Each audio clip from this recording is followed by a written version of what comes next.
I want to start off this story by saying a couple things. First of all,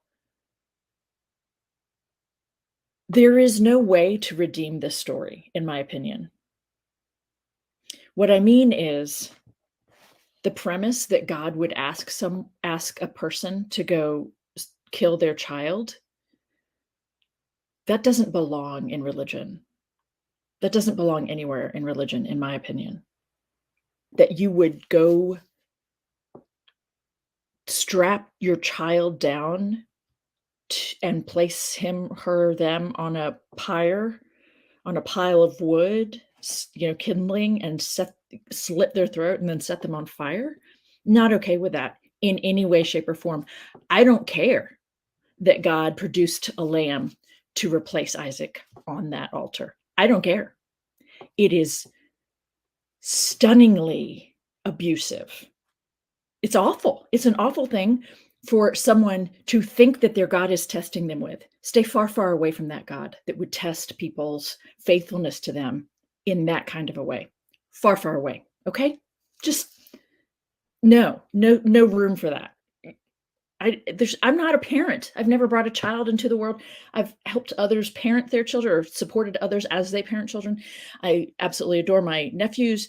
I've loved all the children I've been around, that I've been have a chance to be a part of their lives. It's so deeply appalling to me that this is a part of the story. And what the traditions have done with it is really quite remarkable, right?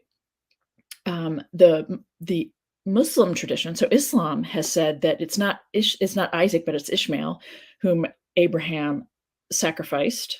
And actually, in their tradition, he actually was killed, and God brought Ishmael back to life.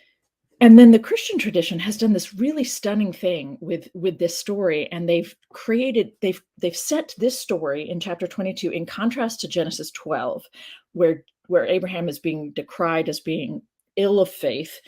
And then 22 is where he redeems himself because he shows himself to be ultimately dedicated to and trusting in God, regardless of the outcome.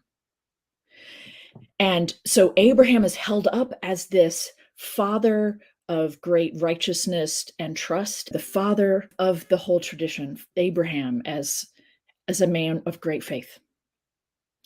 And it is predominantly because of this chapter. And it just makes me sick to my stomach that people preach on it and talk about it as if it isn't utterly appalling. Okay? So I wanted to put those words out there first. I do not think there's a way to make this story okay. I don't care. I don't care that God offers a ram instead. Just stay away from that kind of a God.